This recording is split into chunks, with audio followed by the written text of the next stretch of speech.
grâce à un des abonnés à ma chaîne, j'ai découvert sur l'Arduino ce qu'on appelle le PWM. Alors je vais vous expliquer ce que c'est.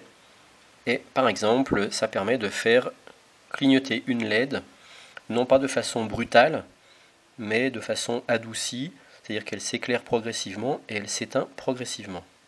Alors vous occupez pas de cette partie-là pour l'instant, ça c'est pour après, j'avais fait un petit truc après. Donc c'est que cette partie-là qui nous intéresse. Et je vais vous expliquer ce que c'est que le PWM. Alors je ne sais pas si vous allez arriver à voir. Donc je vais essayer de vous expliquer le PWM. Donc j'ai pas la prétention de l'expliquer, ça sera simplement une première vidéo de vulgarisation pour les débutants, comme moi, ce que je découvre. Parce que bien souvent, là encore, les vidéos qu'on trouve ou les sites qui expliquent ça, c'est super technique. Et on a vraiment, enfin moi j'ai du mal à comprendre. Donc on va y aller progressivement. Donc le PWM, ça veut dire en anglais Pulse Width Modulation, donc width pour largeur. Donc en fait c'est en français modulation de largeur d'impulsion. Donc on verra après pourquoi on parle d'impulsion et pourquoi on parle de modulation de largeur. Déjà dans les grandes généralités, le PWM ça sert à quoi? Notamment ça va permettre d'éviter le tout ou rien du numérique. Parce que le numérique, mettons en binaire, c'est soit 0 soit 1. Donc il n'y a pas d'étape intermédiaire entre le 0 et le 1, on passe directement de l'un à l'autre. Alors justement, le numérique, dans le cas de l'Arduino, ce sera que deux valeurs.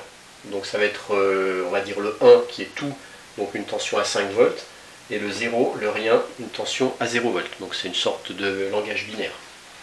Alors l'analogique, lui, ça permet en même temps, le PWM, de vous expliquer la différence, enfin d'essayer d'expliquer la différence entre le numérique et l'analogique. L'analogique, on va dire que c'est ce qu'il y a dans la nature, c'est-à-dire qu'en fait, on passe jamais d'un état de tout ou rien d'un seul coup, parce qu'on passe par une infinité d'étapes intermédiaires, donc on pourrait dire des nuances, comme par exemple la nuit qui tombe. La nuit qui tombe, on ne passe pas du plein soleil tout d'un coup à la pleine nuit, mais il y a toute une infinité de nuances, avec le soleil qui décline, et puis la lumière petit à petit qui baisse, jusqu'à ce qu'il fasse nuit complètement.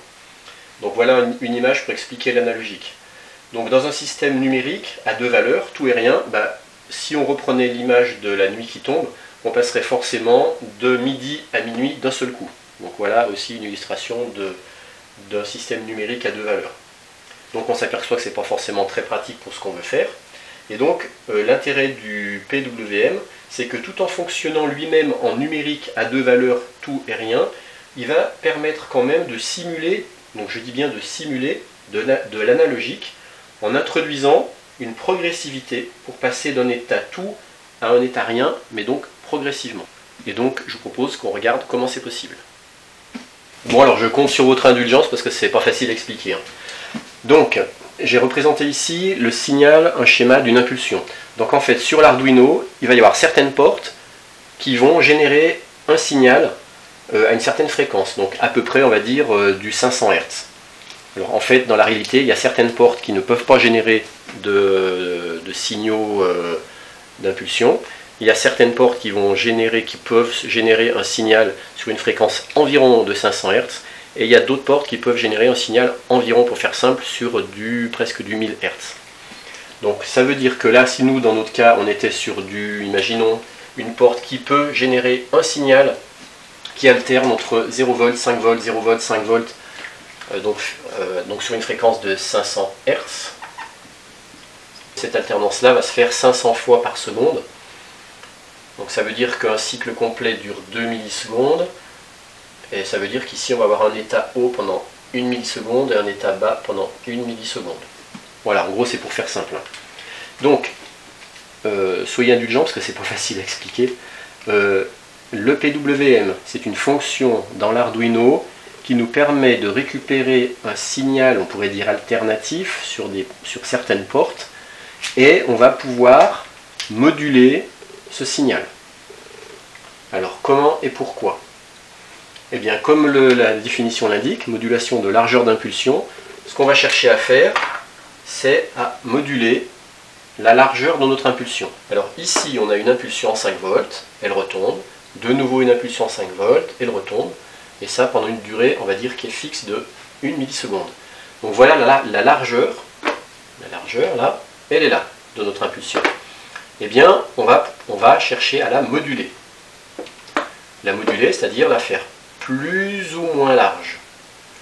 Donc qu'est-ce qui va se passer? C'est que à l'extrême, si on l'élargissait au maximum, jusqu'à la fin du cycle de 2 millisecondes, jusqu'à ce qu'il y ait une nouvelle impulsion, et bien en fait on aurait un signal qui serait tout le temps en 5 volts, parce qu'on n'aurait pas ce creux là.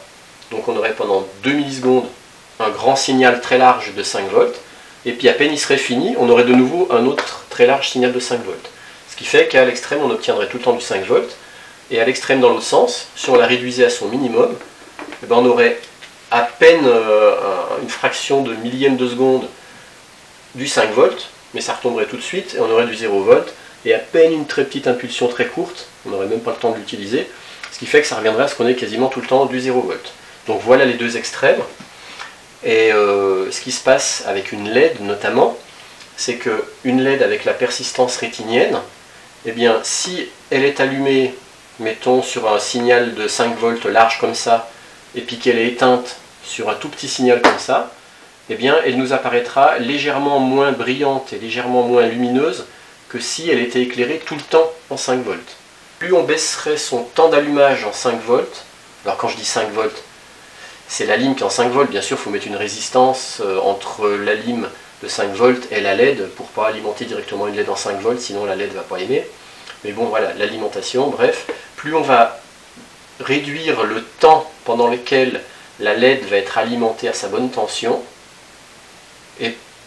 mais avec sans arrêt des alternances de état haut, état bas, état haut, état bas, et bien plus on va réduire le temps de l'état haut, et plus à l'œil, on aura l'impression que la LED va s'allumer moins fort, c'est-à-dire qu'elle va avoir moins d'éclat, jusqu'à être presque complètement éteinte. Alors qu'en fait, dans la réalité, elle reçoit son courant d'alimentation à plein pot pendant un temps donné, après elle est à zéro, mais nous, à l'œil, avec ces alternances rapides, eh bien, on a l'impression tout simplement que la LED ici, si le signal est large comme ça, elle est très peu éteinte, elle est très faiblement allumée, et puis ici elle est plus allumée, là encore plus allumée, et ainsi de suite, et jusque là, là elle serait vraiment très éclatante, très brillante, mais ça c'est un effet au niveau de l'œil et de la persistance rétinienne. Donc ça nous permet de recréer une succession d'états intermédiaires, de nuances, comme si on ne passait pas du tout au rien d'un seul coup, mais si on arrivait à créer un montage qui va nous faire varier cette largeur d'impulsion. Mettons qu'au début on commence à faire des signaux qui sont étroits comme ça, donc nous à l'œil on verra la LED presque éteinte, et puis dans le temps qui continuerait comme ça, petit à petit on écarte notre signal, on l'écarte, et bien on a l'impression que notre LED va s'allumer de plus en plus, jusqu'à ce que quand on aura fait un signal qui prendra toute la plage, là, et bien là on verra une LED qui est très brillante. Donc je vais vous montrer ça tout de suite sur le montage avec la breadboard, ce que ça donne. On retrouve ici notre LED qui s'allume progressivement et qui s'éteint progressivement grâce à la fonction PWM de l'Arduino. Donc dans le montage, on voit que je me suis branché du côté du positif sur la sortie 9. C'est le fil jaune. Je m'en sers pour alimenter la ligne plus de la breadboard. De cette ligne plus, j'ai une résistance de, je ne sais plus si elle est de 100 ohms, je crois qu'elle est de 100 ohms, oui, reliée à la borne plus de la LED, et puis après il y a la borne moins de la LED reliée au ground, au GND de la breadboard. Voilà, donc ça fait un joli effet nuancé, comme si en fait la LED, au lieu d'être alimentée de 0 à 5 volts, elle était alimentée par des tensions intermédiaires. Sur l'Arduino, ce qui est important de repérer déjà, c'est où se situent les pins PWM. Donc on voit que c'est la zone ici, où c'est marqué Digital PWM, avec ce petit signal là. Et en fait, le PWM va pouvoir se retrouver sur les pins où on retrouve le signal là. Donc sur la 3, la 5, la 6, la 9, la 10 et la 11. Sachant que les pins ou les broches 3, 9, 10, 11 vont avoir un PWM d'une fréquence de 490 Hz et les broches 5 et 6 auront une fréquence de 980 Hz. Donc ça, c'est des fréquences préprogrammées dans la carte Arduino, mais que les pros, ils savent, enfin ceux qui maîtrisent bien, ils peuvent modifier même cette fréquence, on peut la modifier. Il faut aller changer des valeurs, mais pour l'instant, je ne sais pas faire. Donc on retrouve également ici la zone Digital PWM, avec le petit symbole qu'on retrouve ici, en face de la porte 3, la porte 5, la porte 6, la 9, la 10 à la 11. Donc ça veut dire que les portes, enfin les pins, ou les broches 2, 4, 7, 8, 12, 13 ne peuvent pas délivrer en sortie un signal PWM. Alors maintenant, plus concrètement, pour ceux qui voudraient essayer de faire un petit montage avec le PWM, eh bien, il suffit d'aller dans File, Example,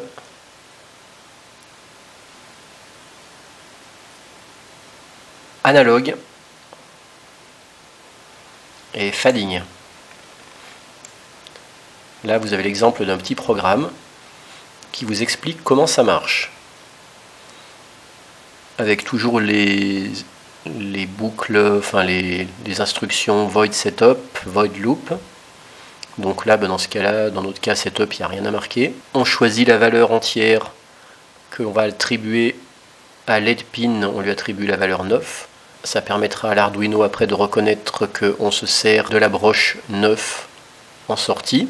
Puis après dans void loop, ça c'est une fonction que je ne connaissais pas encore. Ça permet d'incrémenter une valeur. Donc la valeur FAD value qui démarre à 0. Et tant qu'elle n'a pas atteint la valeur 255, on l'incrémente de 5.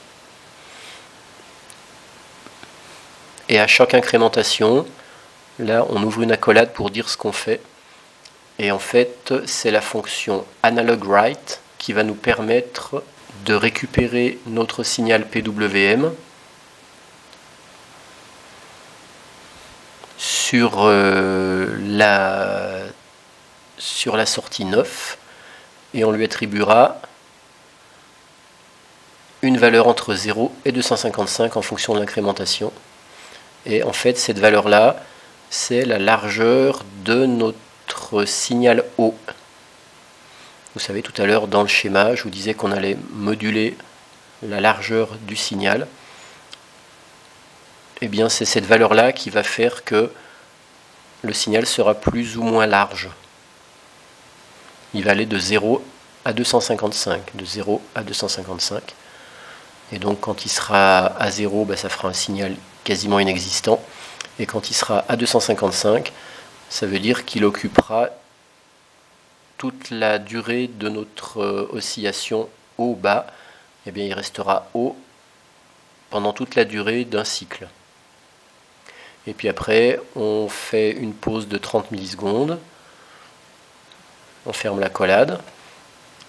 Et après, quand on a fini cette incrémentation, qu'on a atteint la valeur 255, l'Arduino passe à cette phase-là, où là, inversement, il va faire une décrémentation pour faire décroître la largeur de notre signal,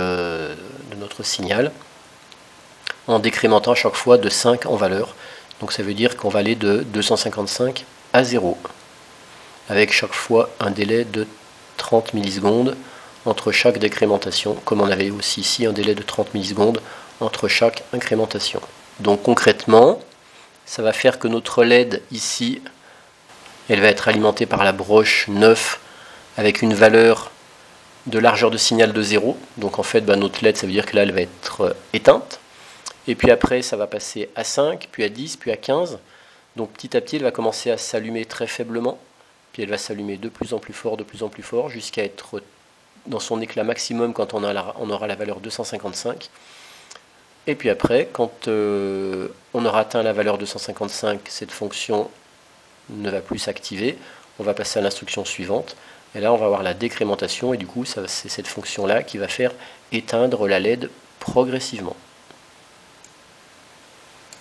Donc c'est important, j'en profite pour rappeler des choses que j'apprends au fur et à mesure.